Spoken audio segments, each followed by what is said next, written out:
আমরা কিন্তু অনেকে ভেন্ডিটা খাই না, তবে আজকে যেভাবে তৈরি করে দেখাবো এভাবে তৈরি করলে বাসার সবাই চেটেপুটে খাবে এবং একঘেয়েমি তরকারি না রান্না করে আমরা চাইলে কিন্তু অল্প তরকারি এভাবে রান্না করতে পারি।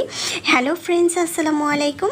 আজকের রেসিপিতে স্বাগতম জানাচ্ছি। প্রথমে একটি প্যানের মধ্যে তেল দিয়েছি 4 থেকে 5 টেবিল চামচ, তারপরে হচ্ছে 1 চিমটি হলুদের গুঁড়া দিয়ে তারপর হচ্ছে ভেন্ডিটাকে একটু ভেজে নেব। তরকারি রান্না করার আগে ভেন্ডিটার যদি আমি একটু ভেজে নেই তাহলে কিন্তু তরকারির স্বাদ দ্বিগুণ বেড়ে যাবে।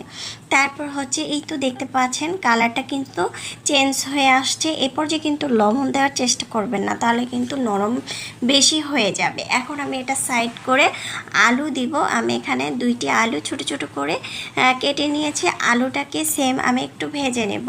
আলুটাকেও একটু ভেজে নিলে তরকারিটা খেতে দারুণ লাগবে। আর একঘেয়েমি অনেক বেশি রান্না না করে অল্প একটু তরকারি রান্না করলেই কিন্তু এই তরকারিটা দিয়ে পরিবারের সবাই খেয়ে নেবে, বাচ্চা থেকে বড় সবাই। এখন আমার ভাজা হয়ে গিয়েছে। এখন ওই তেলটার মধ্যে 1 চিমটি আস্ত জিরা দিয়েছি, তারপরে দিয়ে দিলাম পেঁয়াজ কুচি। এখানে আধা কাপের মতো পেঁয়াজ কুচি দিয়ে একটু ভেজে নিয়েছি।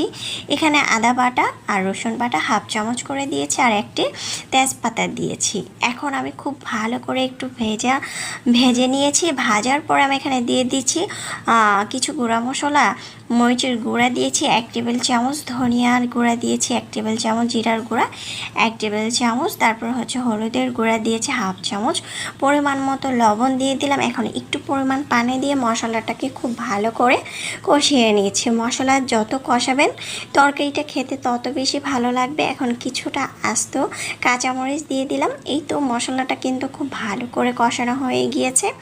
এই পর্যায়ে কিন্তু মশলার মধ্যে আমি দিয়ে দেব হচ্ছে আগে থেকে ভেজে রাখা আলু এবং হচ্ছে ভেন্ডিটাকে দিয়ে এখন খুব ভালো করে এটাকেও সেম কষিয়ে নেব। খুব ভালো করে দেখতে পাচ্ছেন, খুব ভালো করে কিন্তু আমার এটা কষানো হয়ে গিয়েছে। এটার উপর থেকে আগে থেকে আমি রুই মাছের যে পেটের অংশটা সেটা আমি একটু ভেজে নিয়েছি। হলুদ, লবণ এবং মরিচ দিয়ে একটু হালকা করে ভেজে নিয়েছি।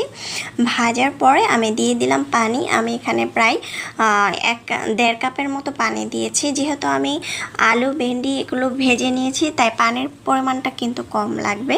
চুলার আঁচ বাড়িয়ে দিয়ে তারপর হচ্ছে রান্না করে নিয়েছি। যখন এরকম মাখা মাখা হবে তখন আমি এখানে দিয়ে দিব ধনেপাতা কুচি। ধনেপাতা কুচি অথবা ভাজা জিরার গুঁড়া থাকলে অ্যাড করতে পারেন, না চাইলে স্কিপ করতে পারেন।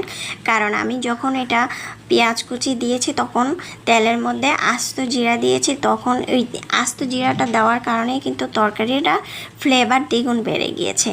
রেসিপি ভালো লাগলে চ্যানেল সাবস্ক্রাইব করে লাইক দিয়ে পাশে থাকবেন। আল্লাহ হাফিজ।